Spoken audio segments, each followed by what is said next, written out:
राधे राधे। जय श्री कृष्णा। हर हर महादेव। मेरे प्रिय भक्तों, आप सभी का मेरे चैनल सोनू प्रिया के लड्डू बाबू पर हार्दिक स्वागत है। आशा करती हूँ आप सभी अच्छे होंगे, हम सब भी अच्छे हैं।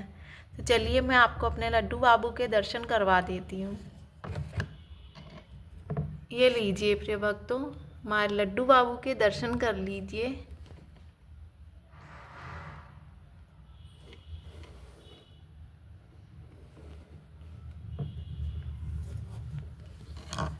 लड्डू बाबू राधे राधे बोलिए सभी से। प्रिय भक्तों, आप सभी भी हमारे लड्डू से राधे राधे बोलिए। उन्हें राधे राधे बहुत अच्छा लगता है। कैसे लग रहे हैं आज हमारे लड्डू बाबू, कृपया आप सभी बताइएगा। हमारे प्यारे लड्डू, हमने इनका नाम लड्डू ही रखा है। और है भी इनका नाम लड्डू ही। इन्हें लड्डू गोपाल ही कहते हैं। क्या आप सभी को पता है इन्हें लड्डू गोपाल क्यों कहा जाता है?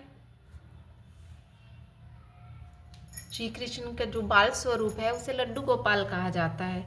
लड्डू गोपाल इसलिए कहा जाता है क्योंकि भगवान श्री कृष्ण के एक हाथ में लड्डू था और वो उसी रूप में ही स्थिर हो गए थे, जड़ हो गए थे।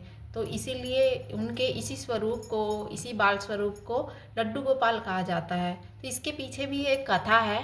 तो चलिए प्रिय भक्तों, आज मैं आपको ये प्यारी सी कथा सुनाती हूँ। ब्रज भूमि में भगवान श्री कृष्ण के एक परम भक्त कुंभन दास जी रहते थे। कुंभन दास जी के पुत्र का नाम था रघुनंदन। तो कुंभन दास जी जो थे वो भगवान श्री कृष्ण के परम भक्त थे। वो हर समय कृष्ण पूजा में लीन रहते थे और बड़े ही भक्ति भाव से, बड़े ही नियम से अपनी सेवा करते थे। वो उन्हें छोड़कर कहीं भी नहीं आते जाते थे ताकि जो उनका नियम है वो टूट ना जाए, उनकी सेवा में कोई बाधा उत्पन्न ना हो जाए, कोई कमी ना रह जाए। परंतु एक दिन उन्हें वृंदावन से भागवत कथा का न्योता आया। तो शुरू में तो उन्होंने मना कर दिया जाने के लिए, परंतु उन्होंने काफ़ी सोच विचार के बाद निश्चय किया कि वहाँ जाना चाहिए। उन्होंने सोचा कि वो अपने जो उनका सेवा का जो भी कार्य होगा उसकी सब तैयारी करके वो कथा में चले जाएंगे और भोग तैयार करके रख जाएंगे और उनका पुत्र रघुनंदन वो कृष्ण भगवान को भोग लगा दिया करेगा। तो इस तरह से उनकी सेवा का नियम भी नहीं छूटेगा। तो ऐसा सोचकर उन्होंने सब पूजा की, सेवा की सब तैयारी कर ली, भोजन बना दिया, थाली में रख दिया और अपने पुत्र रघुनंदन को पास में बुलाया और कहा कि तुम्हें बस भगवान कृष्ण को बुलाकर यह भोग लगा देना है, इसके अलावा कुछ नहीं करना है। तो ऐसा कहकर कुंभन दास जी वहाँ से चले गए। तो रघुनंदन ने क्या किया, वह थाली भगवान कृष्ण के आगे रखी और उन्हें बड़े ही प्रेम पूर्वक बुलाने लगे। हे कृष्ण आओ भोग लगाओ, हे कृष्ण आओ भोग लगाओ। अब रघुनंदन का बाल मन था, उन्हें लगा भगवान कृष्ण वहीं प्रकट हो जाएंगे और हमारी तरह ही हाथों से खाएंगे। मगर भगवान कृष्ण नहीं आए उनके काफ़ी बुलाने पर भी। तो वो जोर जोर से रोने लगे, रो रो कर पुकारने लगे, भगवान कृष्ण आओ भोग लगाओ। उन्हें लगा उनके पिताश्री शायद गुस्सा होंगे कि भगवान कृष्ण ने भोग क्यों नहीं लगाया। तो भगवान कृष्ण अपने भक्तों को दुखी नहीं दे सकते और भगवान कृष्ण, जब भक्त सच्चे मन से भगवान को पुकारते हो तो भगवान को आना पड़ता है। तो भगवान कृष्ण उसी समय ही बाल स्वरूप में रघुनंदन के सामने प्रकट हो गए और वह भोजन अपने हाथों से खाने लगे। तो यह देखकर रघुनंदन बहुत खुश हुआ। संध्या में जब कुंभन दास जी आए तो उन्होंने खाने का प्रसाद मांगा।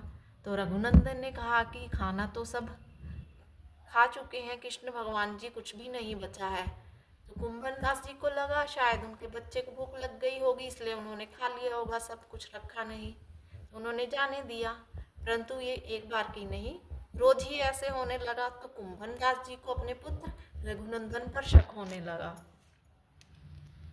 जब उन्हें शक हुआ तो उन्होंने उन पर नज़र रखनी शुरू कर दी। तो एक दिन उन्होंने क्या किया, लड्डू बनाए, थाली में रखे और दूर जाकर छिप गए। तो वो देखना चाहते थे कि रघुनंदन करता क्या है। तो रघुनंदन ने लड्डुओं की थाली ली, भगवान कृष्ण के आगे रखी और प्रेम पूर्वक बुलाने लगे, हे कृष्ण आओ भोग लगाओ, हे कृष्ण आओ भोग लगाओ। तो भगवान कृष्ण बाल स्वरूप में वहीं प्रकट हो गए और अपने हाथों से लड्डू उठाकर खाने लगे। और जब वो लड्डू उठाकर खा रहे थे तो कुंभन दास जी ने जब ये सब देखा तो वो रोते हुए दौड़ते हुए भागे आए और कृष्ण भगवान के चरणों में पड़ गए। तो कृष्ण भगवान जो बाल स्वरूप में प्रकट हुए थे, उनके हाथ में एक हाथ में लड्डू था और दूसरे हाथ में लड्डू उनके मुंह में जाने को ही था। तो वो उसी रूप में ही वहाँ स्थिर हो गए, जड़ रूप में हो गए। तो तब उसी समय से ही लड्डू गोपाल के उस बाल स्वरूप को लड्डू हाथ में पकड़े हुए थे, इसलिए उनके इस बाल स्वरूप को लड्डू गोपाल कहा जाता है। तो भक्तों बताइएगा आपको ये लड्डू गोपाल जी की कथा कैसी लगी? कमेंट बॉक्स में कमेंट करके बताइएगा। इसी तरह से लड्डू गोपाल जी का नाम पड़ा था, लड्डू गोपाल।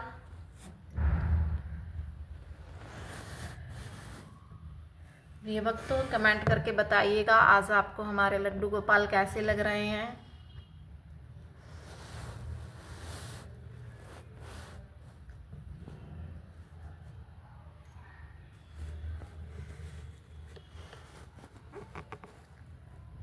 कमेंट बॉक्स में राधे राधे लिखिएगा। हमारा चैनल लाइक सब्सक्राइब और शेयर अवश्य कीजिएगा।